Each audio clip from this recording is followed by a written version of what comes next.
Hello, Hockey World. Welcome. I hope you guys all stayed up late and got a chance to watch game one. It was a lot of fun, but we're going to start off with Russ and Mike for a second. Go for it. So I'll start with Major League Baseball. So yesterday, two things happened that could really be significant. First one was Stephen Cohen had a representative in from New York. I don't know if it was the governor or somebody like that, and basically was talking to him about getting his players paid more in the minor leagues.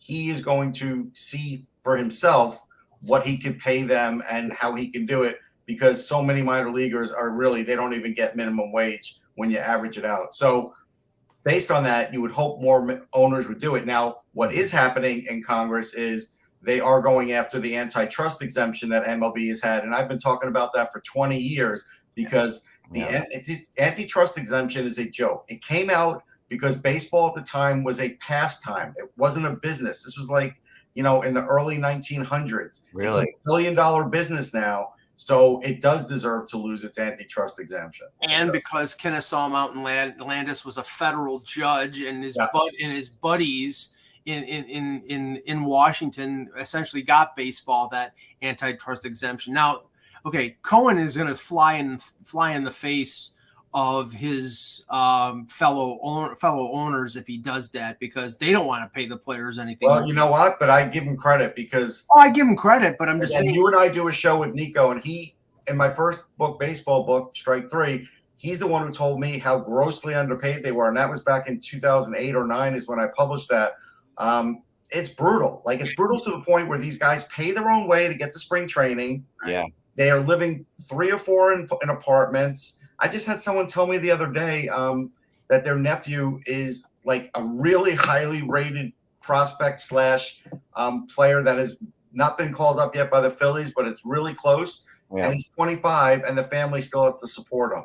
Yeah, he's creating 29 enemies. I'll just tell you that right now. I don't think he cares. I mean, think about some of the money that's being paid out to some of the players, and if you could just scale that back, take $1 million for 2 players on your team and have 2. It wouldn't even take that. Yeah, okay. Do you? I know that. Who is it? Was it Scherzer that said he was going to supplement? There's somebody on the Mets that said they were going to supplement some of the minor leaguers. An actual player and not the owner. But I would have so much respect if somebody did that. Good luck for a lot of these other players who have been waiting all these years to get their millions, to give away $1 million to support players that'll never. I mean, it's pay it forward, but it's not the point. See, and I just want to point this out because I see where you're going. It's not the point that they make it or not. It's the point that this is their dream, and they're playing and working for these teams, and they deserve to make more while they're deciding if they can become major leaguers or not. That's the point. If you have $1 million, you're giving that money away. You're writing off almost all of it. Like, to be honest, if you give $1 million to minor league players, you can do it in a way they are writing it all off. Like, that's money would have been paid in taxes, but instead goes to these guys. And I'll believe that they yanked the antitrust exemption when they actually do it, because we know that all politicians are whores, and you got a bunch of billionaire owners in Major League Baseball who give to political campaigns, and you think that they're going to go against the people that fund their campaigns? I don't know. I don't think so. If you're running in politics, make sure you hire Mike. Yeah, there you go. Because all politicians are whores. Every single one of them. It's just a question of how even the ones who are doing the work of the good people out there. Like, I know a lot of Mike. I got to take offense for a second. So wait a second. Just move on. I know some people who were like really smart guys who went to really great law schools and could be making a lot more money, but are in politics to do good things. There are people like that. A cousin of mine just got into politics in upstate New York, got his first job in politics locally in his town that he grew up in. So I certainly would not say that about my cousin. I'm not saying that like the people that you are fans of. I'm just saying that if it's not money, it's power. That's what they. So anyway, but look, Mr. Cruz. Okay, so let's see. Whoa! We're gonna get off that. My wife is really funny. Can we stop this discussion? Sure. My wife is really funny. She put this behind me, so I don't know if you guys noticed this when I put this up, but I was sitting there. I'm like, "What is see this?" Dwight Schrute's picture. This is Dwight Schrute. This is the quote: "Is before I know anything, I ask myself, would an idiot do that?" Yes, I did not do that thing. That's awesome. One of the great Dwight Schrute quotes. That's a great Dwight Schrute quote. I have a brief, she put this on my board. I have a brief story of woe that I need to share because it just shows the kind of luck that I have. So I'm getting all psyched to watch Game 1 of the Stanley Cup Final, a series I've been looking forward to watching, and our cable went out at about 6:00 last night.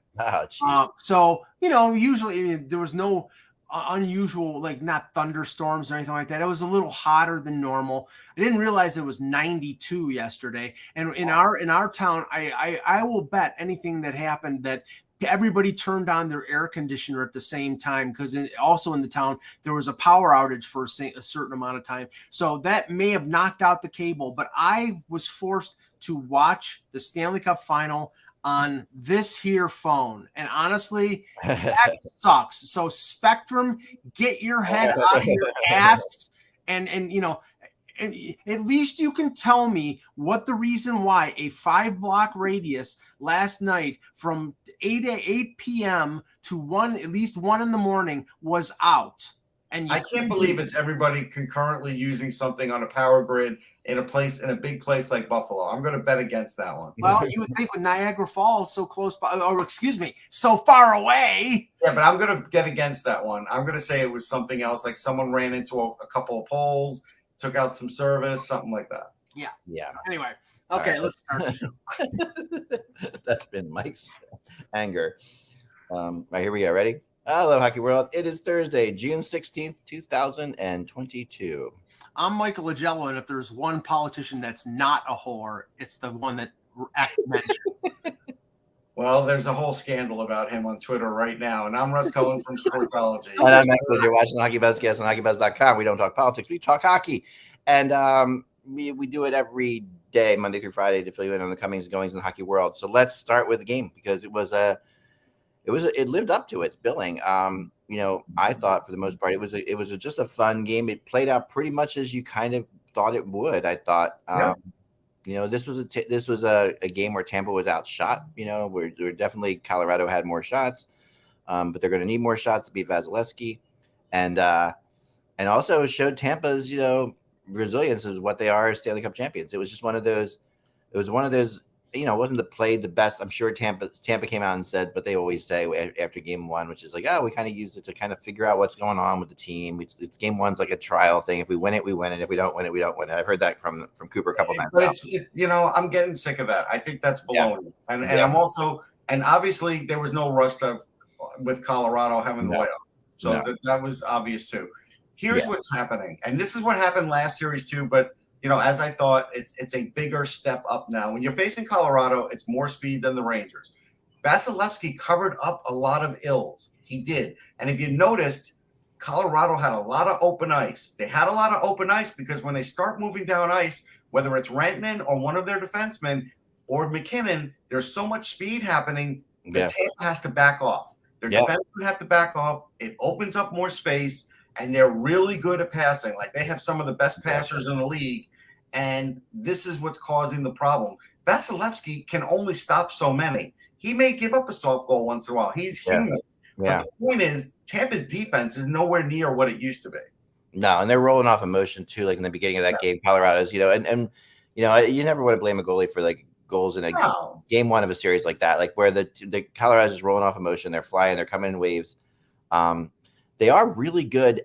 Something that really struck me that kind of might be a little bizarre. But there's a lot of, when teams play at fast speeds, and both these teams do, there are scrambly moments where things get like chaotic and scrambly. Yeah. Colorado really good at fixing a scramble, if that's a way to put it. Mm-hmm. Like their defenseman just suddenly, one of their defensemen will grab a puck and put it to somebody that'll just calm everything down, like immediately. Right. Like they have this way of just. Yeah, because they got a lot of skill guys that the game is slowed down for them. They do. Yeah. They have great outlets, like they have great breakouts from their own zone. Really, and it's funny. I almost mentioned Burakovsky yesterday, but I did mention Landeskog for a reason. The way he scored that goal, Who's holding him back on Tampa? You tell me who on Tampa is going to keep him out of the crease. McDonough tries, but it's hard. Yeah. Landeskog's going to get his looks. Player that size, I know. You're right. And there's no question that, I do think that this will come down to exactly what we thought it would come down to, like after watching that game. It'll come down. That's why I thought, Game 7, I'm giving Tampa credit for maybe winning at home or bouncing back. But I am not going to just summarily hand this to Tampa because, hey, you're the champs. Because when I see Colorado play, there's a lot of good. And even though Kemper looked really bad on that one goal, so what? Didn't really matter. Kemper is not going to be. Kemper shouldn't be the story, but shouldn't be. But you never know. But he's definitely. I mean, he is definitely several levels below Vasilevsky. So that's that's true. So it's going to be a story because of that. But that's why Colorado is going to have to outshoot them 2-1. Like that's what they're going to do. Yeah. They're going to continue to do that. And I think Point really can't move out there. He was stationary on the power play. They had him playing like in the slot on the power play, and once Colorado realized he's not going anywhere, they're just starting to pound him in the back. So then he had to move a little bit to the hash. But when Point's not playing at speed and you're literally just hoping that he gets the puck because he's got great hands, it really hurts his game. Yeah, his speed is so much of his game, and it's just like, and he has got great hands, but a lot of guys have great hands in the NHL, but he's got great speed with great hands, and that's the difference. Yes. I thought he was distracting to them in the beginning of the game. Like I thought, the fact he was back, and that is something you see, if a guy, especially if he's not full, board, that really does take away from it. Right? Well, one of the things that, and I think it could have been a factor in their slow start, and a lot of people were talking about it, is we know how teams react towards altitude when they're playing in Denver, and really, I thought the Lightning came out sluggish. I thought the Avs took advantage of that. They got the 3-1 lead. I know that, Anthony Cirelli was shaking his head like a bobblehead in the penalty box when they were called for that penalty, and it was a 5-on-3. And then I think it was Lehkonen scored to make it 3-1. And then Tampa seemed to regain their footing, and they tied the game 3-3. Mm-hmm. And then it was pretty much an even contest. So, I mean, it was what I expected it to be. It was, nip and tuck battle and two really good teams. I still stick with my pick of Tampa in 7 because I think in the end, I mean, it could happen. It definitely could happen. The Sergachev goal was sort of questionable. I mean, those goals happen, but you need a goaltender to stop those, and Kemper was a little weak on that one. But overall, he played a pretty decent game. I'm going to say the most incredible thing that I told Mike that was happening in this game, Eck. For half of the first period, Darren Helm was the best player on Colorado. He took a puck away from Sergachev by checking him into the boards. Yeah. I mean, he's 35 years old. But again, this is what I talked about with Colorado. They have such depth that people don't realize how good their 4 lines are and how balanced they are. And, playoff experience depth with him, so that also plays. I mean, granted, Tampa's got that too with Perry and Maroon, but you got these old guys, who've got playoff experience. Both these teams have those share of them, which is interesting. Like they both have that, and that seems to be a new trend. I think if you're going to win a Stanley Cup, you got to have somebody older. I mean, even Bellemare to a degree, and Tampa is an older guy now for sure. He was old when he came into the league, but he even looks. I definitely think that 5-on-3 penalty was a lame call. Like I thought that was not something I'd never. It wasn't a great call, but it is what it is. Like I don't know. To me, it was just a coincidental type thing at the same time.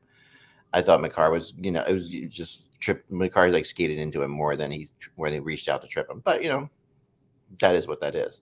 So so we got I don't like this. I hate this not every other day thing. Like we got to wait till Saturday now. I think what they did that for is to not conflict with the NBA final. The NBA final is I think game 6 is tonight.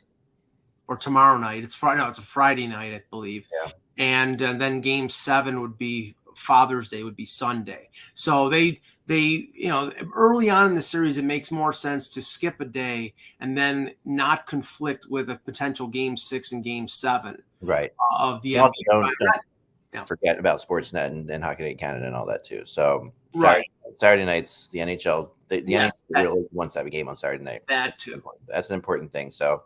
And I think ideally the plan was to start this series on Saturday. That's really what they thought would happen. They just the series ended quicker than they thought it would. But I think that the plan was they all kind of expected to start on Saturday. It would have been a lot easier for them to start on Saturday. Yeah, and nobody's giving up on the Bolts. Just David in the chat. Nobody's giving up because they lost one game in overtime. No, I thought it was really well put. The guys on XM after the game, and I was listening for a bit, and they were saying, that it was true, like similar to what we said about the Rangers, that one game was more important for the Rangers than it was for Tampa. This game was more important for Colorado than it was for Tampa. Yeah, but again, I am not going to say, and again, and I saw people post this, this is the game one Ranger Vasilevsky. No, this is just a game where, you know what? Vasilevsky got stung early because he was looking the other way because the speed is different. And you know what? Tampa's defense didn't adjust, and he didn't have his best game as a result. Well, I mean, in three of the 4 series that Tampa has won, they've started slow. They played the worst game of the Toronto series in game 1 when Toronto bitch slapped them 5-0. Vasilevsky stole game 1 against Florida in that series, and game 1 against the Rangers was the Rangers' best game. So they've started off slow. It's a dangerous precedent to continue to do because, I mean, if you face the wrong team and they get the momentum and the advantage on you, then you're never going to catch up. But they've been able to do that and respond. So I would expect a response in game 2. But if they don't, then Colorado is sort of held serve, and then we see what happens with Tampa bounce back in 3 and 4 against the Rangers. So we'll see. Yeah. Here's the one thing I'll just say: if they go out 2-0 again, they're in a spot because again, they're playing more games. They're getting more banged up each round. Yeah. There's going to be a round they can't come back from 0-2, so they can't go down 0-2. Oh yeah, no, this is I don't think they can go down 0-2. I mean, they can obviously, but I don't think that home ice is going to matter that much to them in this series. I think for Denver, I think for Tampa. Like I think Tampa can't expect to just be able to win 2 at home. I think that's what I'm saying. I mean, this team is way better than anybody they played, and the reality of that is apparent. I mean, they, like we talked about yesterday, Toronto may have as good of offense as this team. There might be, but the Rangers have Fox, but it's like, no one has the whole connection, the whole point of it. And this is with the exception of goaltending, where obviously Shesterkin is a better goalie. This is the best team they've played against, and no question. I do worry about Kemper to a degree, but I don't, obviously you can't worry about him at this point because they won a game. But I still, like I said, I still kind of feel like we're going to see, both goalies in this series at some point because Tampa's going to have their game where they just get to Kemper. They're going to have that game because they'll definitely have a game. But if they don't have it in the second game, you don't know when they're going to have it. Yeah, no, that's for sure. And it's going to. I mean. To me, this is, Tampa is part of their confidence is their cockiness, and that's what comes with 2 Stanley Cups. They're just there, and they feel like they can do anything. And this time they might not be able to. Right. I mean, there is a time when a team does dictate a pace in a series, and so far Tampa has been able to get around that, and this might be the one that they can't. Yeah. No. Because this is the best team that they played in any of their playoffs in the last 3 years. That's the other thing too. Like, there's no one else that comes to this level. When you think, I mean, we'd have seen the Avs last year, but they got stung, so they didn't make it. Right. Now that they've made it and they are a little better. Like, imagine if they get Kadri back. Like, they don't even have Kadri. Right. No, exactly. I mean, remember they beat the Islanders, right? Who they beat? No, they beat for the first Stanley Cup. They beat Dallas. Yeah. They beat Dallas, and then they obviously beat, Montreal. I mean, you're talking about neither of those teams are close to this. This is a completely different Stanley Cup. Like I said, if Kadri comes back game 2 or 3, I mean, that's a massive help for them. I wonder if they question how they use Point. And I wonder if this is just a situation where he's back and he's going to be back. That's what I wonder. No, I think they had to bring him back because they probably figured he can't get any hurt more than he is. And they were just looking for more bodies. I think Tampa knows, look, what's his name is a master. Cooper's a master of deflection. That's why he likes talking for these interviews in game where, like, Gallant, if you notice, Emily Kaplan wasn't even next to Gallant because clearly Gallant didn't really want to talk. Yeah. You'd answer like one question on the headset and that would be it. Would you want to go up to Gallant during a game? I mean, my gosh, that's a moment. Like as a reporter, when you look at expressions. I agree. No, I totally agree. But Cooper wants that because he knows how to talk. Yeah. He says what's on his mind, and he has no problem deflecting stuff like that. And he does it really well. So he has no problem putting the spin on the broadcast and letting his players hear it. He has no problem with that. No, that's true. He had his second moment in his playoffs though, where I felt like he lost it a little bit last night. Like he had one in Game 3 of the Rangers series. He did, yeah. And then last night when that 5-on-3 power play happened, he was. He had smoke coming out of his ears. I mean, and I think that's calculated by him though. I really think that he wanted his team to get going. I think he really wanted to. And I have to say this. So again, we get guys like Biz Nasties on the internet when that thing happens, and it's like, oh my God, it's the softest call in the history of calls, and all right, it's not a great call, but in the end, you could stop the 5-on-3. It's not a guaranteed goal. This is not a goal that they've given them. Right, very, very true. So we don't have any new updates on coaching today that I've seen. Anybody have seen anything today? No, everybody says Torts is pretty signed. So I mean, we know that. Beyond that, it's just a matter of Trotz, and then I bet you 3 or 4 positions start to fall into place. Yeah. I'm still going to say Trotz is in Winnipeg. I'm going with that because I think it's probably just about money with that, and maybe Trotz just saying, is this really the job I want, or am I not going to take any job? Trotz in Winnipeg, DeBoer in Dallas. Yeah. Boston seems to be up in the air. Yeah, I'm still going to stick with Blashill in Boston. I'm going to go with Leach in Boston. I think that's what I still. Yeah, I mean, Leach could happen. Definitely could happen. The interesting thing here is Florida. They still haven't confirmed. Brunette as the head coach. And the longer that goes, the more you starts to think that there's something going on. I do have to tell Terry 3Gs the dog disagreed with me because it's not my dog. That's my his ex-dog. Yeah. Then he definitely disagreed with. Yeah, he definitely disagreed. Though she did. Yeah, I wonder if Florida's been very quiet and cagey about everything. They could be wooing Trotz for all we know. They really, I'm sure they are. I would just about put money on it that they are because, or Paul Maurice. Like there could be another person that comes out of nowhere here with Florida too that we haven't heard about. Zito he has a lot of Lou Lamoriello in him, in that he does come out of nowhere with things, and we've seen it before. So I haven't heard Maurice's name at all. I know. I just have a feeling on him with Florida. So that's not off of anything more than just a hunch, because I know that in the past that those guys have gotten along. So we'll see. That's something too. It is interesting, although I also could see him very much going with Brunette and saying, just name your own coaching staff, which is possible. It's just the silence is deafening. That's the whole thing. It's like nothing has come out, and until it does, you just wonder, to a lesser extent, the whole thing with Derek King in Chicago. But we're talking about a team that was the President's Trophy winner and a coach that was nominated for the Jack Adams, and we're on June 16th, and he still hasn't been confirmed as the new head coach. So it's a little bizarre that that's still hanging out there. I wonder. I mean, I don't think this is the case, but I wonder if there's anything to, the naming of who's going to win the Jack Adams first. Like that. If it's a situation where if it's somebody like Maurice or something like that that's off the radar, this is total conjecture. If it's off the radar, then that no one else is interviewing him. He's only going to come there, what have you.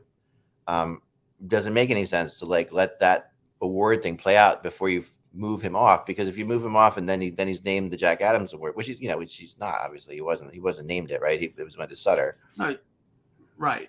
So, but I'm just wondering about anything as far as the award ceremonies, but I think that'd be too late, Yeah, I want to give one surprise one too. I read a tweet. I didn't see this. Somebody quoted Emily Kaplan saying on the point that she thinks there are some teams that haven't made a coaching change yet because they considered, when Cassidy got on the market and everything else. And you know what that made me think of?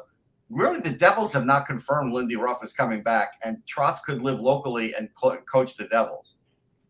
Yeah, true. But I from what I've heard, though, but they haven't said anything yet. We have to be real about that. And Trotz and Ruff could easily move into a president's spot in a second. Right. Or, VP hockey operations, something, So I kind of wonder if the Devils are like under the surface here. Because look, I mean, they would be an attractive team to Barry Trotz. I would think. I mean, obviously, like you said, you don't have to move. That is a big. You don't have to move. Second pick overall. You got Jack Hughes. You got Hamilton there. You're just looking for a goalie. Like that's there's some good pieces there. I just wonder if the whole management thing, the whole they would let him do it. Right, but with other teams like Winnipeg, I think Winnipeg would let him do it too. Yeah, I don't know about other teams. Sorry, just as an example, Josh Harris has done that with the Sixers. He's given, I think it was Lamar Odom was there. He gave them ridiculous power as like a GM and something else. He gave him like a dual thing. He did. I'm texted a source about Lindy Ruff because I thought I heard that it was confirmed back, but I'm not sure. I have not seen that where they confirmed that he's back. Officially anywhere. I don't think you're right about that. Yeah, usually they wait till the following year to fire the Jack Adams Award winner. Yeah, right. No, I don't know. I mean, it is interesting. So according to my source, this is hot off the press here. Taking you back. Haven't spoken to any other coaches as of now. So bets are, he'll be back on a short leash. Okay. So I don't know. I think that's so that's pretty close. That's something. Right, because I guess they would have spoken to him by now. And Elton Brand. Sorry, it wasn't Lamar Odom. It was Elton Brand. Yeah, he did. Yeah, Lamar Odom was too busy handling one of the Kardashian sisters. Yeah. But I honestly, it's like if you're bringing back Ruff and he's on a short leash, then what's the point of bringing him back? It's like I know that they got he got a full-throated defense because they're paying for him. Right, from Jack Hughes. And see, that's the thing. It's like, Cassidy had a year left, and he took the Vegas job because he probably got paid just as much or more. Trotz had a year left on his deal with the Islanders. If he doesn't get everything that he wants, he could simply sit out next year, collect his $4 million, and then wait. But then you don't know if as many jobs that are desirable will be available next year. So it is risky if you're trying to get everything that you want. Yeah. Well, I think that the belief in New Jersey is that they're better than we all think they are, and that if they had a goalie, they would be really good. And that has been the big thing. That for 3 years. It's been the case for 3 years. To a degree, yeah, but I think more so last year specifically that they did start to show things. I mean, they started to put things together. Okay. And they are. I mean, they are further along. I think that people realize they will be in the Kemper race. I think they'll be after. They will put in a bid for Campbell if they'll be bidding on all those guys. You're right. I think that is why Campbell, because Campbell's one of the 3 or 4 free agent unrestricted free agent goaltenders. Ville Husso, Marc-Andre Fleury, Campbell. There's a couple others that are maybe not as Kemper. Campbell's going to get $5 million. He's going to get over $5 million because there's going to be a number of teams that are bidding on him. That's why I don't think he's going back to Toronto, because I don't think they can afford to pay him that, and I don't think they think he's worth $5 million. But if you can get it on the open market, God bless him. He deserves it. But I think that the Devils are looking for a 1A to partner with Blackwood. They're Edmonton is looking for a number 1. Because Mike Smith, according to Elliot Friedman, I heard, Mike Smith could go on LTIR because he was dealing with a number of injuries, and, he may not even be able to play at the beginning of next season. So, I mean, there are a number of goaltending scenarios. Okay, say Kemper leaves Colorado, then Colorado needs a number 1 goaltender because sure as hell Pavel Francouz is not a number 1. Sure. Again, he's not. I just disagree. But that. Okay. The time will tell on that. Like if he gets a chance to be a number 1, I mean, I still think he has that in him. And he's not your typical, to me, backup. Let me just explain this to Terry, because I saw some other people talking about this on social media. Bettman said the NHL, I think it was $5.2 billion. They said that was the projected revenue for this year. The league over the last 2 years paid out over $1 billion in salary based on revenue that they didn't get. So according to the new CBA, they needed to be paid back in whole before they started raising the cap. That's why the cap is probably going to only go up $1 million next year and then the year after that. And only then will it start going up significantly. But that's the reason the players owe the owners money. And that's why. Yeah, and that makes sense. It's only logical. I mean, that had to happen. Although I think that, when we do see it go up, if this continues to go like this, I mean, it could go up to like 90. We could see like a major shift. Like we could have like one of the UFA signing years like we've never seen. Like we could really have like a crazy season there. It's ironic. It's ironic because the schedule of when the cap could go up, supposedly it could be in, I think they said 2 years. Right. And if in 2 years it happens, that is like for Toronto, that's when Austin Matthews, his contract comes up. And, if the cap goes up $8 million, most of that's going to go to Austin Matthews. Yeah. For Toronto. But the fact that they could pay Austin Matthews without really affecting anyone else would be pretty amazing. Right. I mean, that's like an amazing thing for them because, when you get that guy in, usually you can't. Someone asked about David Quinn. We have heard him in Boston too. Yeah, the Boston as well. That's a possibility. I do think he'll get a job somewhere. Not. I think he'll get a job too. Maybe not to start the season, but he's going to be on the short list of people who get hired when we see more firings. And Fiala is an interesting name too. People are throwing up in the room. We'll get into that in a little bit in the rumor chart here. So in a second we'll get to that. So let's do that. Let's go to the rumor chart because we got something. Right. And we haven't done that for a while. So updated a lot here. I'm just going to get the thing together. Sorry, I should have had this better. I apologize. Okay, so here we go. This is very good at this. We need some music. Music to get the river chart going by. There's a certain way you have to do it with this dating game music. That's very good. I like it. Very good. It's the Jeopardy music. Dun, dun, dun, dun, dun, dun, dun. I know, right? Okay, this is bizarre. All right, so my gosh, I got logged out of my own website. Sorry about that. I didn't see that while you're pulling this up. I didn't see this.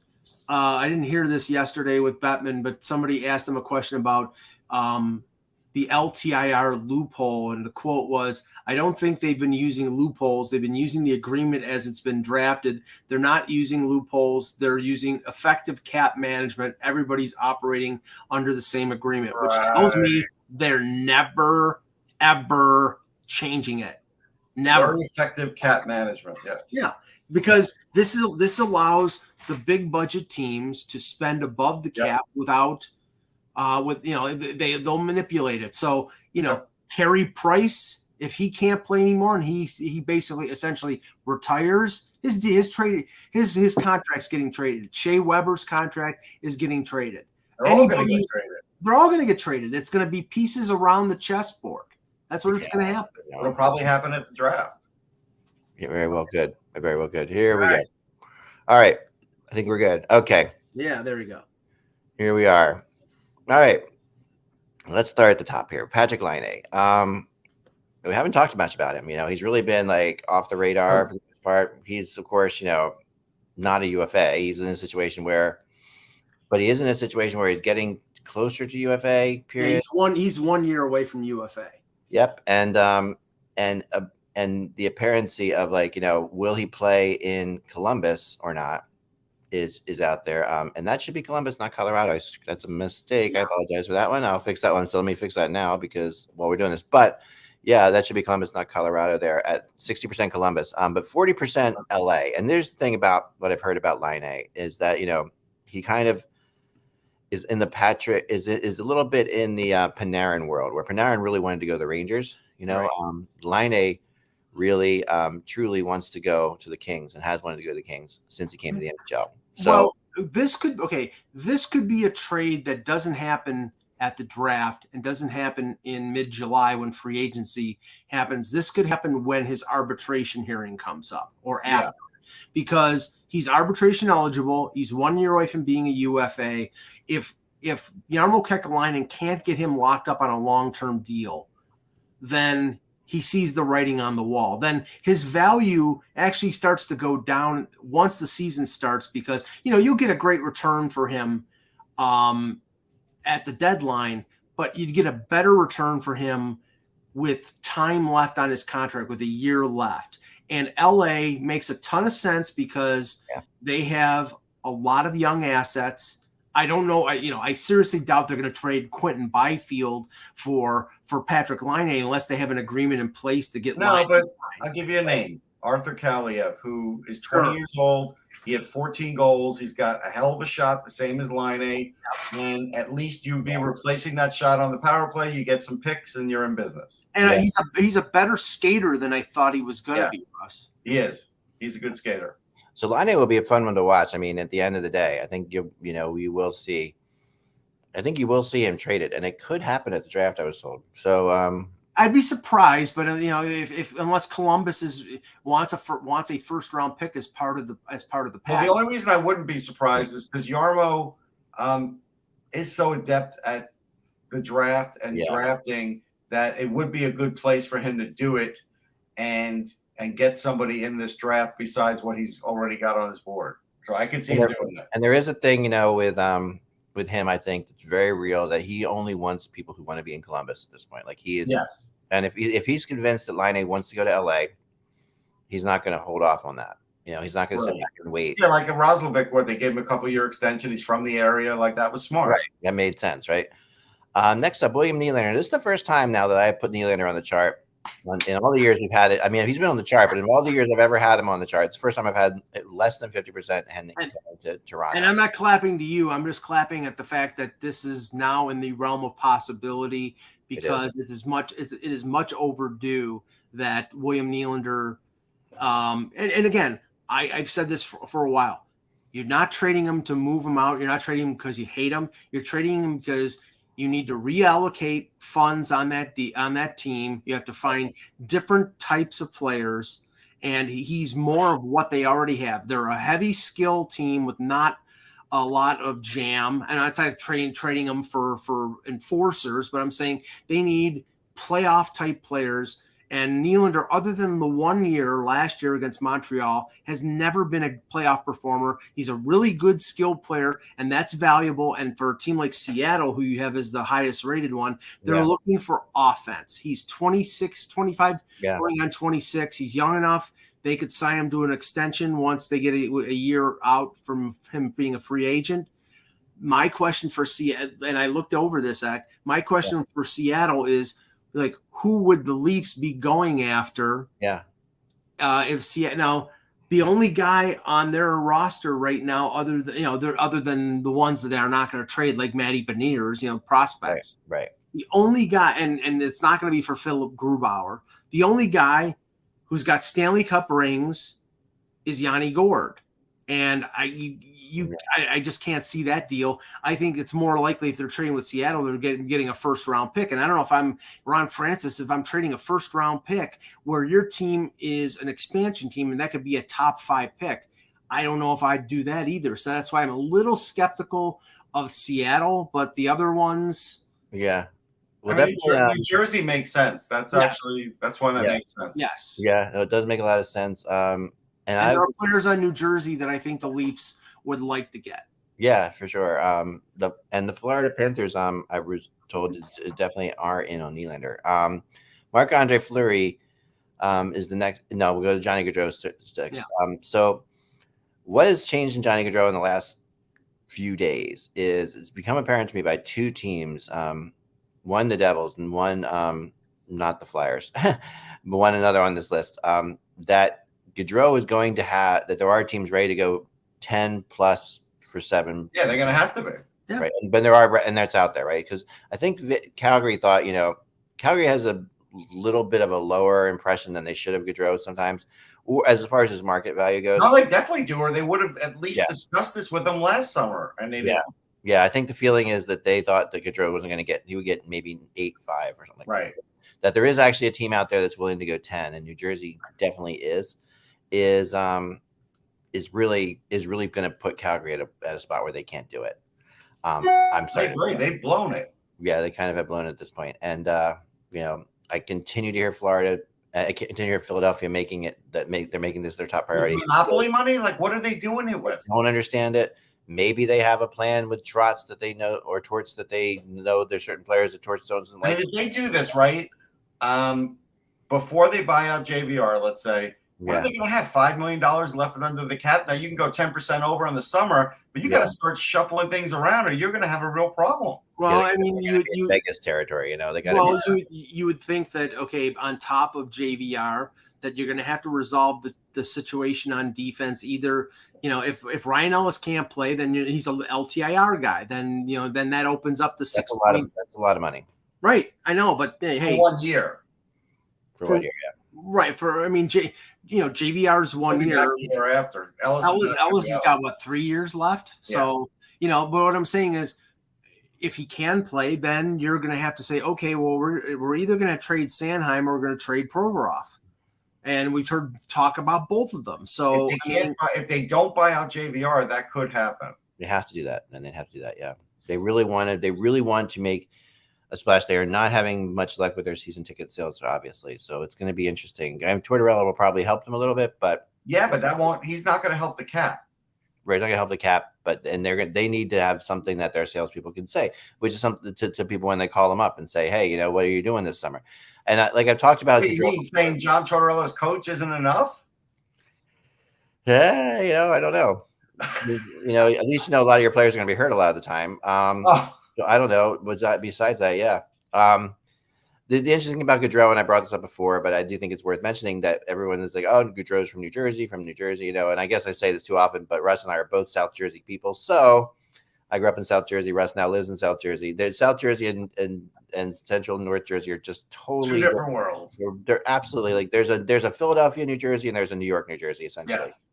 And Gaudreau grew up in the Philadelphia, New Jersey. Yes. That hates the Devils, that hates the Rangers, so people that say he wants to play for the Devils because he's from New Jersey is not the case. No, he wants to play there for the money. He would play there for the money for sure, but it's not going to New Jersey because he's from New Jersey. And it's not a lifelong dream. And they're probably not even going to market it like, oh, we got a Jersey's own Johnny Gaudreau. They may do it that way, but there's a real big rift between the two. I mean, South Jersey has tried to secede from New Jersey. Yeah, I think they would just go with the Johnny hockey thing, and that's how they'll do it. I think that's how they would go with it too. Would you, if you were Philadelphia, would you do this deal?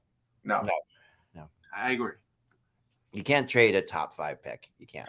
I mean, again, he'll be a decent player at 16, but now I've let this situation with JVR screw up this draft too, instead of just buying him out and just leaving a little extra on the cap. Now, if you're talking about the 5 and JVR for the 9, I think it's 9 that Buffalo's at, 8 or 9. Yeah, then I would do it. Then I would do it because Buffalo needs to get to the cap floor. And if JVR has a 20-25 goal year, they can flip them for another draft pick. They're not making the playoffs next year. They don't have a goaltender. If I'm still in the top 10, I could still do some damage. Yes, I agree. I think that would be more logical. And keep an eye on Ottawa for Johnny Gaudreau too. I keep being told that Ottawa, and I know we don't know who's in charge there, but I have been told that Pierre Dorian's in charge. Everybody else is gone. Yeah, but as far as spending a lot of money goes, as far as making a big money deal, and I know that you have Ottawa on a number of teams, and they have a ton of cap space. But this is the issue right now. That team, that organization is in a state of limbo. They have to get to the cap floor. That's part of the CBA. But that organization is in a state of limbo right now after Eugene Melnick's passing. Pierre Dorian's in control, but if you look at what's been happening over the last couple of weeks, there have been people deserting the ship or being just being let go. Right. I don't think they're making any other than the players that they have, like Josh Norris, that they're going to sign long term. I don't think they're going to go outside the organization and spend long term big money. I think they're going to be conservative until they have a new owner in place. Here's what I have that I can't say. I'm going to disguise this a little bit. So I have a source at the NHL who basically I got in a long conversation about this with. But why is Ottawa, because he's been telling me things about Ottawa and stuff like that. And I said, well, why do you think Ottawa is going to be like so aggressive when we don't really know what's going on with them as far as ownership goes? Like to sign a Giroux or to sign a Gaudreau, that's a 10. It's Giroux's not 10 million, but it's a big deal. It's a big contract, and you got to get that approval from the owner. That's an owner contract, right? To attract an owner. And they said, listen, they are very afraid of what happened in Arizona happening in Ottawa. The NHL is. The NHL does not. They feel like at one point Arizona, not too long ago, was a playoff contender with a lot of young players on the up and coming. They seemed like they're pretty good. Tocchet was running things. They were battling. They had some young talent. We were looking at all like saying, oh, they got some good defensemen. They're going to be this is going to be a team. And then it all fell apart in Arizona. They do not want that to happen in Ottawa. There's the solution, but we've been talking about that for a while. It's Quebec. That's possible, and I and my NHL source would not deny that, which is huge, to be honest, because this person would deny that if it was not possible. So that is possible. But I think that the issue is to the Senators. Everybody feels like are on the right path, and they don't want them to go the other way like Arizona did. They're at a really The only thing is, so let's say they get close to the cap this year and they do all of that, and then again, the only way they could sell is outside of Ottawa. At some point, the league would have to acquiesce to that or buy back the team. Right. They really are into this idea of having 7 teams in Canada. So I don't think anyone's going anywhere else but Quebec. I don't think, and I think that this is a real. But there's the Ottawa fan base, which is big because it's got a lot of suburbs. It's a big area. Yeah, it's sprawled out. I agree with that. Is not before, and I talked to somebody about this. And I mentioned this last week. Is they were previous to the Ottawa Senators, unless you go back to the old Ottawa Senators. These were Leaf fans and Canadian fans. They're kind of split right now. They know their choice, really. Right, they were split up in the middle. The French-speaking ones, Canadian fans, the English-speaking ones, Leaf fans. But now you've had 20 years of the Ottawa Senators or what have you, and or closer all that winning. Closer to 30, but 30, right? And it's a lot of winning now. That is not going to turn into Leaf or Canadian fans. No, but maybe they turn into Nordiques fans. But this, I think the resistance right now more has to do with the fact that Ottawa is the capital of Canada. The head of the government is there. That maybe the Trudeau administration or who the Liberals in control would frown upon them moving that team out of the capital someplace else. Hey, and if that's the case. Yeah. Well, there is a big political implication. Unless they spearheaded a downtown deal, which nobody's been able to do, it's not going to happen. Right, exactly. It's like, okay, great. We don't want to abandon the fans and give us what we want. We want an arena downtown. Melnick couldn't get it done, and there was reasons why.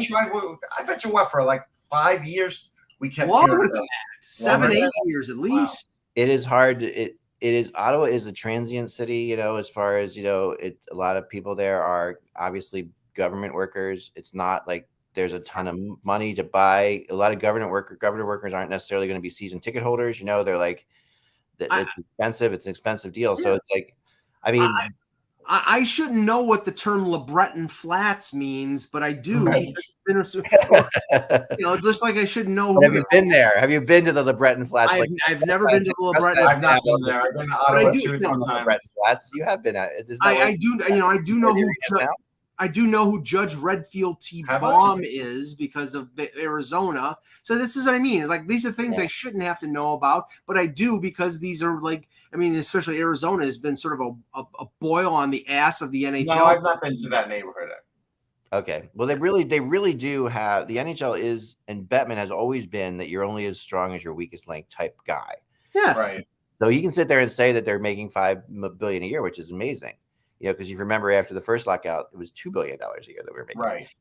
So now we're at $5 billion. Well, that's because of the gambling money. Let's all be realistic here and understand that the gambling money has propped up a lot of this. It was $4 billion before the gambling money, though, right? No, and if I had $1 for every It might be $5 billion now, but it was well over $4 billion. And if I had $1 for every email that I've received from the NHL announcing a new agreement with, Pepsi or some gambling site or some tractor company, I don't blame them to get out of the debt that it was incurred and the losses that were incurred because of the pandemic. They're going to sign agreements with anybody they can sign agreements with. I don't blame them whatsoever. But it's getting it is getting a little ridiculous when you see some of these other agreements. Well, by the way, I had to mention this as an aside. I did place a bet yesterday on FanDuel. So I put $10 down on how the series would play out. So basically who would win which game of the series. So it's gonna break you, Ak. I did the whole thing.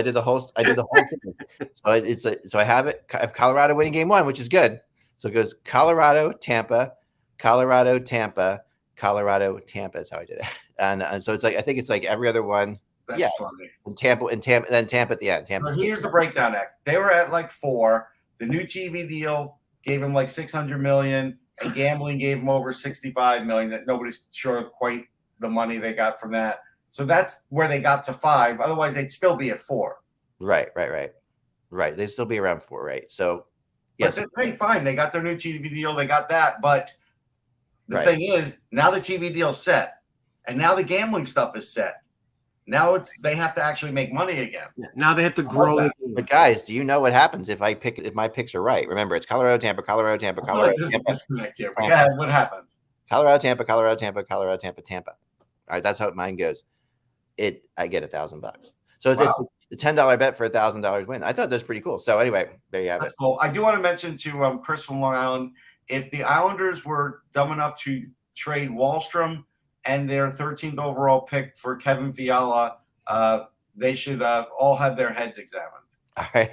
Well, Russ, I appreciate the breakdown on the NHL too, because that is interesting. I so specifically remember the time when I was called by someone at the NHL and said, "See, we doubled it from $2 billion to $4 billion," and that was such a big deal. No, it was. I remember. But again, now those are their big new accounts, and now they're going to have to actually make money again the old-fashioned way. We didn't talk about the Pepsi deal. We won't talk about that, but that's really disappointing. Sorry. Yes, because Coke is better. Coke is better, and Pepsi signed a long-term deal, and everybody's like, "Oh, what does that mean? It doesn't mean anything," And I love reading the press release. I want to be the person who writes the press release for these things. I think it means is that Pepsi is the official drink of the NHL, but I don't think that means that Coke isn't going to be sold in buildings. Oh no, it doesn't mean it won't be sold in buildings, but it means to the media it won't be available to us for free. We have we'll have Pepsi downstairs. Right, but it's free, so stop bitching about it. Yeah, but it's always bothered me to no end, and I've always been but now I'll drink Sierra Mist. What I love about the press release of this is it's Pepsi will continue to use innovative new ways to help sell the NHL using their players and their products. I'm like, can you think of one time that Doritos is a Pepsi product, for example? Right. Doritos has played into the NHL in an innovative way. I'm trying to think of anything that they can think of. No. All I know. All I know is that Pepsi did that nitro Pepsi, and I tried it. And first of all, it's Pepsi, so I sort of plugged my nose when I drank it. It was the biggest waste of time and a waste of $3. It was terrible. Don't buy it. $3 is actually expensive for soda. I would say this: if and I'll give them a free idea here. If Fritos wanted to do something innovative with the NHL, do it in either Dallas or Arizona, where they pretty much created chips and all Southwestern food. Do it there. Yeah. Do you know that I know? I'm not gonna. This is such a waste of time. But I know someday. Oh, you've been one not to bother worrying about wasting time. When things get slow, I will tell you where the concept of tortilla chips was invented, and it's not in either of those places. And it's a great story though. Anyway, here we go. Back to the rumor chart. I do know this fact. I agree with Riley Smith. That's almost a slam dunk at this point. Yeah, and the Rangers have so 2 days ago on the rumor chart, I did all the Ranger players, and I did all the ones, and I want to get to that too. So we're gonna go past this baby part of this rumor chart, and we'll go to the Rangers. Well, let's just talk Riley Smith quickly. Riley Smith, is definitely a gallant guy through and through, right? Well, Riley Smith is going to have to take less to go to the Rangers because the Rangers only have 13 million in cap space. Right. Yes, he is going to take a little bit less. But I wonder what he's going to. The other thing with I'd say about 4. It's going to be interesting with Riley Smith is will Boston get involved again? I don't think so. I don't think so for one simple reason. Boston at this point in limbo with Bergeron, with Pastor or with McAvoy. I don't think they're a playoff team. So why would Riley Smith want to go to them? Okay, yeah, true. A couple things here, so we'll go quickly. Let me go with Strome because go ahead. Drury just said on a conference call yesterday they would love to keep Ryan Strome. Right now, the issue is salary, and there's many that believe the same thing I do, that his agent is going to ask for like 6.5, 7 a year based on his numbers. Right. And if that's the case, the Rangers, if they sign that, are insane. But they can't sign that. I wouldn't sign Dylan Strome for that, and I think he's better. Yeah. He's not better yet. But But I think the only way that Strome stays with the Rangers is if he takes less, and if he wants to hit the home run, it's not going to be in New York. But the reports are he wants to stay in New York, so there's going to have to be an accommodation. I agree with the Andrew Kopp because Gallant played Kopp too much on the wing to make me think the Rangers would keep him and sign him as a center, just because then Gallant maybe at some point becomes unenamored with him as a center, starts putting him on the wing, and then it's like, what do we do here? I heard that Crosby himself has campaigned for Kopp last year at the trade deadline and campaigned for Kopp now. That's why I put Pittsburgh up there, because that's something that Andrew Kopp is going to be a serious player in the NHL for a while. Not just as a player, but like I've said before, I do believe he will be like a coach someday, and I think he will be one of those guys, just super smart players. But if they go for Kopp, then that tells you that they might be out on one of either Malkin or Letang. Well, they're working on a Letang deal right now, so I think they're out on Malkin. I think Malkin's going to go. I think Malkin's going to go someplace else. I think that he's been insulted in some way, shape, or form, and sometimes you shouldn't insult a Russian. I think they went too far, and they did something that really is not. The other thing here, and then I'll let you go. The two things here, I believe the Rangers will get Mott cheap, like at 2.5 or something, because he wants to play there. Right. And the draw of the Rangers, I think, will bring him in cheap. Yeah. For Toronto, I could see going to the Islanders because that's a good cheap way for Lou to sort of fill out somebody in the top 6 and get some speed and a little scoring. Yeah, he's an intriguing, interesting player to me. Like he's one of my, I'm going to put him in my Ek bag as one of my favorite players. In there with Mangiapane and the rest. I really like Frank Vatrano. I think Florida made a terrible decision in moving him this year, because I think that he would have helped them in the playoffs, especially against Tampa.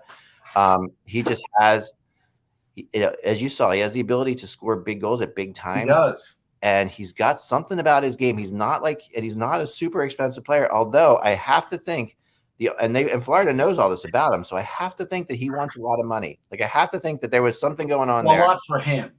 Yeah, that Florida just said, no, we're not. They chose him when they had to open up cap space. Well, I mean, look at the role that Vatrano played with the Rangers. He was a top 6 guy playing on that the line with Zibanejad and Kreider. He was not going to play that with Florida. So Florida knew that they couldn't, he thought he was a top 6 forward. They didn't think he was a top 6 forward. That was probably the reason why. And the Rangers, I looked it up, Russ, they clear $1.5 million if they buy out Nemeth. So they're buying out Nemeth. They're buying out Nemeth. So that only increases their cap hit to around a little under 15. And you've got to sign Kravtsov's going to get traded, so that's another 900 gone.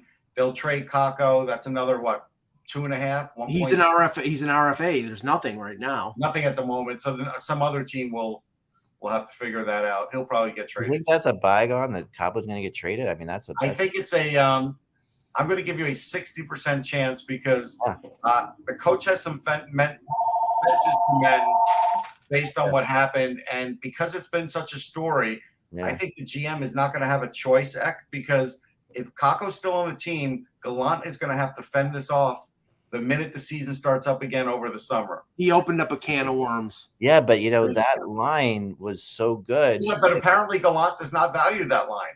He was using it out of necessity, but he doesn't really value it. Yeah, and here's the situation with the Rangers that's going to be the most curious is the fact that, not next year because they're both in the final years of their deals, but Lafreniere and Keandre Miller their contracts are both up. I don't think you're getting either one of them pretty cheap. I think they're going to be really expensive, and I don't know how you're paying those guys a year down the line with the cap situation that you're in right now. The cap won't go up early enough that it'll accommodate either one of them. Yeah. So they may have to choose between one or the other, or move other people out like Lindgren or somebody else. Yeah, Lindgren they won't move. But you know what I'm saying, Russ? They're going to have to make this tough decisions, and that's what might affect them this year. Because if you give Strome big money, then you're basically saying you can't pay those guys a year down the line. Yeah. I mean, I guess, just to end it with Vatrano again for a second, I think that what do we think Vatrano is going to get on the open market? Like, what do we think? I think he was probably I'd say at most $4 million. I think 3.75. Yeah. Yeah, and I don't think Florida trades him unless he wants 5 or more. Well, he's not getting that. He's not getting 5 from anybody. The only teams he's getting that from are teams that are trying to get to the cap floor. Yeah. And I think if he wants to go to a good team, he's going to have to take a little less. Yeah. Yeah. I mean, he's a really tough call. I mean, I still question moving him. I think what it did to the locker room in Florida was a little bit risky, perhaps. I don't know. There's all different sorts of things there that I don't really know, but it just feels like his leaving left a hole in Florida and added a lot to the Rangers. So I will say this. Let me kill this right now. Corinne is like, cue the speculation of Lafreniere at Montreal yet again. And she put LOL. It's not going to happen. Yeah. Actually, a lot like the way Lafreniere played. Trade the number 1 pick overall for Lafreniere. Trade Shane Wright for Lafreniere. There you go. I wouldn't even make that trade. I wouldn't either, but I'm just saying that start with that and then work your way from there. That's a real big hill for Gallant to die on. If he the Kakko one, it's not as big as you think, because I know half the fan base would like to see him succeed, and I would too. But up until this point in the playoffs, he really still hasn't put up points. Right. At the end of the day, this may be their last chance to trade him while he has some decent value. Right. And if he does get traded, we won't hear Sam Rosen say "Capo all the time. It's like that would be a shame, because Sam loves to do that, and I love Sam. So for sure. A couple other quick things. Kevin Fiala, it is starting to look more like they're going to move him. And so that's shifting all the time. I still have the Wild, pretty high up at the 20% mark, but they simply can't afford them unless they make and okay, from what I understand, they investigated the whole Shea Weber LTIR thing, and it didn't benefit them as much as they thought it was going to. So they can't do that. Now, if there's another LTIR guy out there, then maybe that works. But they can't. They have a $12 million dead cap with the Suter and Parise deal. So that's a killer. I could see Detroit getting him. Yeah, no, they definitely are high on him. New Jersey is as well, because also remember, Fitzpatrick was in the Devils organization, for a long time there. I would flip flop those numbers. It should be 20% Toronto and not 40% for Campbell, because I honestly, unless Campbell's camp, and they're not going to, because I think they see the ability to make. This is his one chance. This is his one chance. And again, like with Zach Hyman, I do not begrudge Jack Campbell the opportunity to go out and get the best and most money he can. I just don't think the Leafs think he is a linchpin number 1 goaltender, and they're not going to pay him that much. That is the case, and a lot of people. I don't know. I will say this. I question the Leafs' just ability to find or identify a linchpin number 1 goalie at this point. Yes. They really have not shown the ability to do that if it's not Jack Campbell. Right. He played as well as you could have possibly played. Yeah, he's got the winning percentage is crazy good. Yeah, and yes, he struggled for part of the second half of the season, but for the first half of the season, he's one of the best goalies in the league. He struggled the last 4 months. But he had 2 all-star months where his numbers were better than Shesterkin. It was a 940 save percentage. He didn't struggle so much that they lost games, though, Mike. Like, I mean, the reality is, like, he's in a bend don't break type situation in Toronto. He's not these massive numbers. They were the only team in the NHL that was over 100 points that had goaltender save percentage under 900. You blame him for that, which is astonishing to me. Like, no, but Eck, in the end, you saw how the team played. They were better defensively as the season went along. Not really. I mean, yes, they were. They gave up. They would always give up glorious opportunities. I mean, he did struggle. There's no question about it. But his struggles are a little bit overplayed by saying 4 months, Mike. I mean, it was like, there were periods of time there. And then in the playoffs, he was better than he came. He wasn't the reason that they lost. I'm not putting that on 5 games without him. His win-loss record from December 1st to the end of the season was excellent. His save percentage and his goals against were terrible. His save percentage and goals against were as bad as Mrazek's. He just played more games. Actually, I'm gonna go with. I do think that Chris might be right here in the chat room. I've heard this too. I'm going to put this up here for a second. Least this year for Campbell might not be the $5 million. It might be how many years it'll take. I really think that might be the case, because I'm talking to people that $5 million is not really the issue. And I do think I think it's both. I think it's both. I think it's $5 million, and I think it's more than 3 years. If he wants probably 4 or 5, and I don't think they want to give it to him. But I also think it's the $5 million too. Well, I mean, I think we made our points on this. We've argued this. Yeah, of course. But the reality is that neither of us is right until we see what happens down the line. Right, exactly. Because we can argue till we're blue in the face. I just think I'm with Russ on that. I don't know if you can identify a number one goalie if you don't think Campbell's your number one goalie. And I'm also I'm very much. No, I think they can identify their number one goalie, and they believe that Campbell is not it. Yeah, which to me that is not being able to identify a number one goalie, because he has definitely proven to be a number one goalie. Well, I don't know. In a situation that is very hard to be a number one goalie in too, it's not just like you're taking any marketplace in the world here. Yeah. If you put Darcy Kemper in there, it's going to be a frigging disaster, in my opinion. There's certain guys that cannot play in that market. Well, Husso, like you wrote about today, Mike. I saw that article today. Taking a chance on a guy like that. I don't think they're going to. Dubas is not going to put his job on the line for Husso. No, I compared, and I hope for his sake he's not this. I compared Ville Husso to Vesa Toskala in the sense that Vesa Toskala had over 115. He had 115 games of NHL experience before he got traded to Toronto, and Husso has 57. And they don't know whether he can play in a big market, and they don't know whether he can play in pressure situations. So I don't think that that's a direction that Dubas is going. But I do think Fleury, if he wanted to play in Toronto. I do think Gibson, if they could afford to make the trade. I do think Varlamov, they were going to go with a tandem. There are options out there.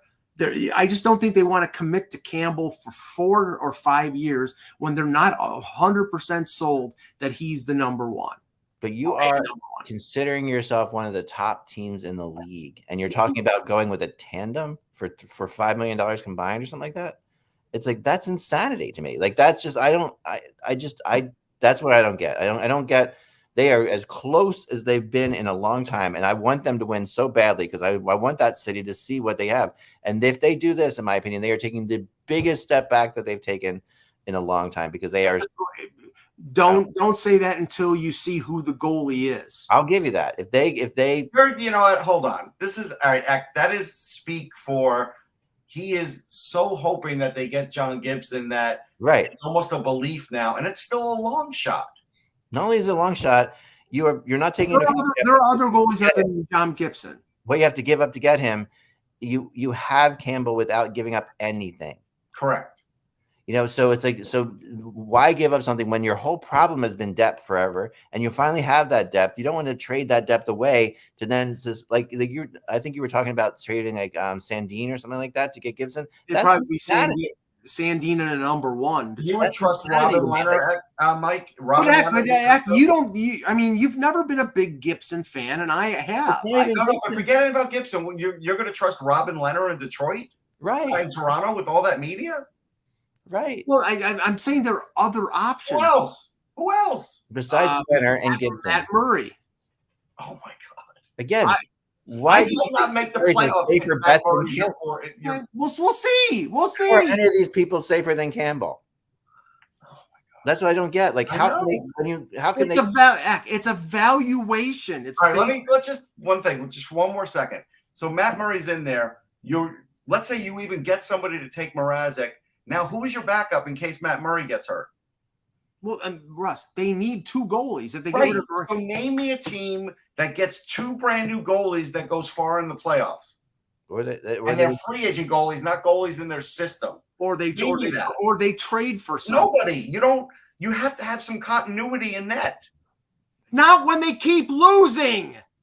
But they lost to Jesus. Tampa. I mean, my God, it's like the reality is you've got to put in perspective. Losing has nothing to do with Tampa. Yes, it does. They lost to Tampa in 7 games. Tampa might win the Stanley Cup. It has something to do with something when Freddie Anderson was losing for 4 years. 4 years is different. Campbell hasn't had 4 years.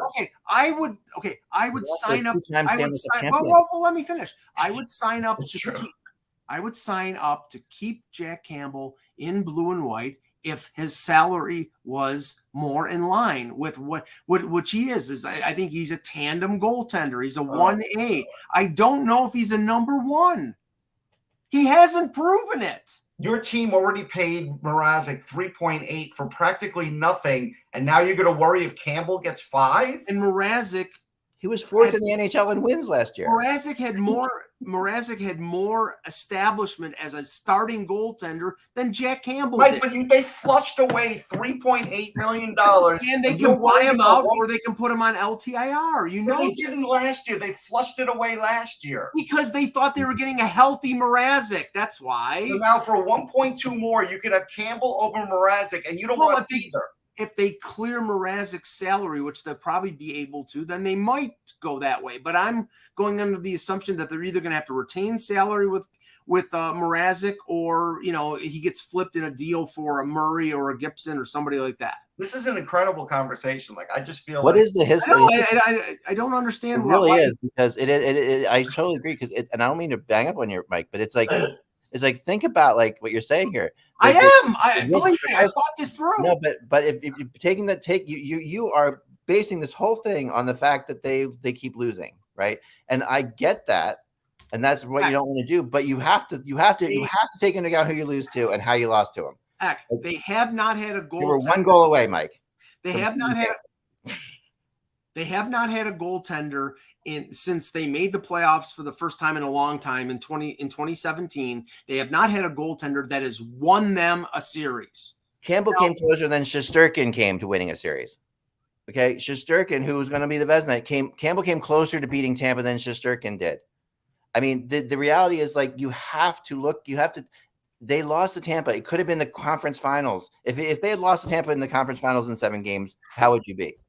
If they had won 2 series and lost in the set, you'd be like, Campbell, we should be back. They didn't, so you can't say that. That's not Campbell's fault. I'm not saying it's all Campbell's fault. He's got a part of it. No, just like when he plays Tampa isn't his fault. What I mean? It's not his fault. You're going to have to face. He owns part of it, Eck. I'm not saying he was responsible wholly for it, like Freddie Anderson was responsible for losing to Boston in Game 7 when he was exhausted because they played him 66 games during the regular season. Campbell was healthy. He was rested. And he played well at times in the series, but when it came down to it, in Game 7, he allowed 2 goals to Nick Paul, and they lost. Nick Paul scoring the whole playoffs. I know, Russ. Do you understand it? I'm not saying it's all on him. I'm just saying, do you understand? Nick Paul keeps scoring. It's not like he's just great. But what I'm saying, Russ, is they have to have a goaltender that can win them a series, and they're not going to get Shesterkin, and they're not going to get Vasilevsky. Maybe they get Marc-Andre Fleury at age 37. Maybe they get John Gibson. They need a difference maker in goal, and I don't think Jack Campbell is worth the $5 million, and I don't think the Leafs think he's worth the $5 million. If they sign him for 4.99, would that be okay? What's that? If they sign him for $4.99 million a year, I told you. I said 4.2. It's like, but you're taking. Okay, whatever. I agree, Mike, that But even at 4.2, you say he's not your starter. So where he's not, I think the whole purpose that they signed Mrazek for last summer was because they wanted him to be a tandem partner with Campbell. And because Mrazek got hurt, Campbell had to play a lot of games in the first 2 months, and coincidentally those are the first 2 months is when he played the best. And as soon as Mrazek came back, he was exhausted. And he played badly, and he played badly for the rest of the regular season until maybe the last 2 weeks. He was bad from December 1st on. They won games, but he was an under 900. He was a below average save percentage. Jack. It was Grant Fuhr. I mean, it's like this is not the same league anymore. But it's the same kind of team. And how successful are they at playing that kind of way? But he also came back from a knee injury. Like there was a point where he wasn't going to be perfect. Right. And all this decision is based on Nick Paul beating him or it's based on his inconsistency. He had 9 losses, 6 overtime. I mean, it's based on his inconsistency. Yeah, 9 losses, right, in the whole season? Yes. I mean, it's like, if you want to, that's not a real stat. I'm not going to say that. You're not going to change my opinion, and I believe the opinion of the Leafs that they don't believe that Jack Campbell was a pro. This is why I'm fighting you, Mike, because I'm not fighting you. I'm fighting the Leafs. Okay, like I know that your opinion is where the Leafs are too, and this is not like about you in this situation. This is about the fact that it is a little bit. I don't. All right, a little, but it isn't. It's not personal at all. I think you're reflecting. I think you're as a reporter are reflecting the opinion that is there, and I think that's 100% true and 100% nuts. And we can't say that until we know what their option is, what they're going to do if it's not Campbell. We have an idea what their options are because there aren't that. They're not going to get Vasilevsky. Right, but okay. If they opt to not sign Jack Campbell and they trade for John Gibson, that's an upgrade. Let me ask a dumb question. Since Campbell only lost 5 games at home and had a 2.22 goals against, how much different were the Leafs on the road than at home? The record? You mean the record? The record in general, as a team. They were over 500 on the road. I think they weren't like they were much better at home, right? Yes, they were much better at home. Which is don't you think that's a function of how the goalie's going to play too? If he only lost 5 at home? No, I think it's a function of the team playing better at home. He did too, but they played better at home. I mean. It's Mrazek is part of is a perfect example of what you're talking about. You went after a goalie there. You're saying Mrazek is healthy. If Mrazek is healthy, he's still a lunatic. Like it doesn't matter if he's healthy or he's still to make that. So was Tim Thomas, and he won the Conn Smythe. No. Tim Thomas was there's different kinds of. There's different. Mrazek was a bad teammate everywhere he went. Tim Thomas was loved in Boston. The reality here is that Mrazek was so risky. Even if you're saying if he was healthy, it was great. If he's healthy, it would have been even worse because it was worse when he was healthy. There were no issues with Mrazek as a teammate in Toronto this year. None. None. Now maybe there was issues in Philadelphia, and Detroit, but there weren't any issues in Carolina. In Carolina, it was more the fact that he was hurt. But didn't they even bring in another goalie altogether at some point and not play Mrazek at the end of the year? No, he got hurt. He got hurt again. He was injured. But you're the one who always says, you can't sign a guy who's going to get hurt all the time. Right. So, as a 1B. This is the thing. I'm defending something that that I'm being forced to defend because I wasn't in favor of them signing Mrazek. I didn't like the signing. I thought they paid him too much. Right. And I don't want to sign another goaltender for too much when they don't even know if he's a number 1. That's the whole point here. They don't know if he's capable of being a consistent starter for 55 to 60 games, like guys like Gibson or guys like Shesterkin or Vasilevsky. And maybe that's asking too much, but that's what if they're going to pay a goaltender $5 million, like they pay Sorokin's making $4. Okay, right. Gibson's but Sorokin's only making $4 because he hasn't been in the league very long. Right, and he's not a starter yet, but he's going to be. He's a starter. He started more games. He'll be making $9 million in a couple of years from now. It would be ridiculous, right? So it's the reality is that that Gibson is, if you can get Gibson, and not. But then if you have to trade one of your top 4 defensemen, where are you going with that? Here's the reason I can't call them a tandem is because Mrazek was a full goal a game more, giving up more than a goal a game more than Campbell. Right, more than a goal a game more.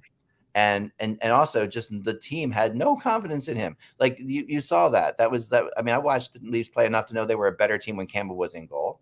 They played a different style.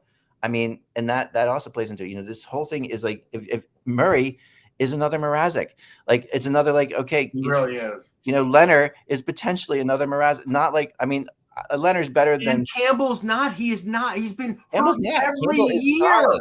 He's Campbell's been hurt every. year. He has been injured every year in Toronto.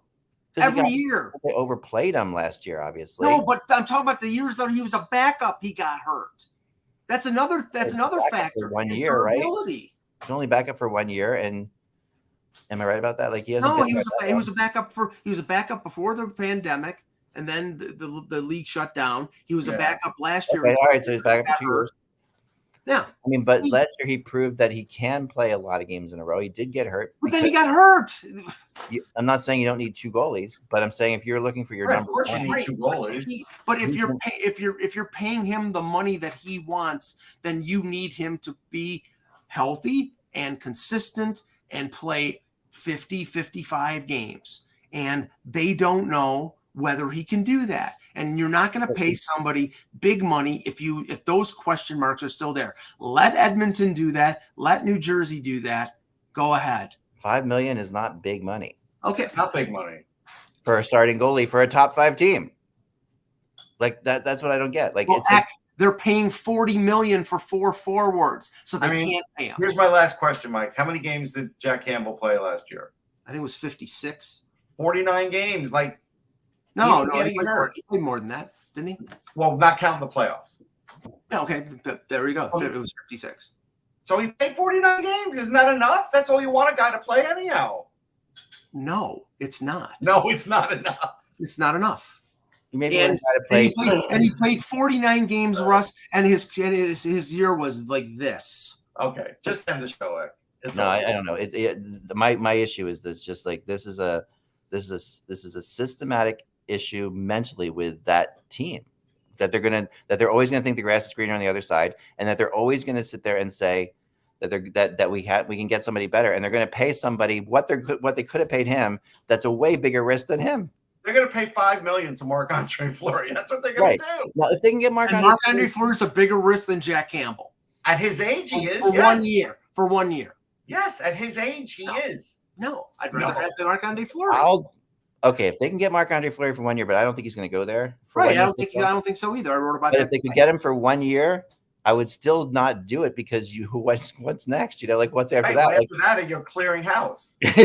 Right, and you shouldn't be. This team should have like a 5-year window where they can win a Stanley Cup with a consistent team.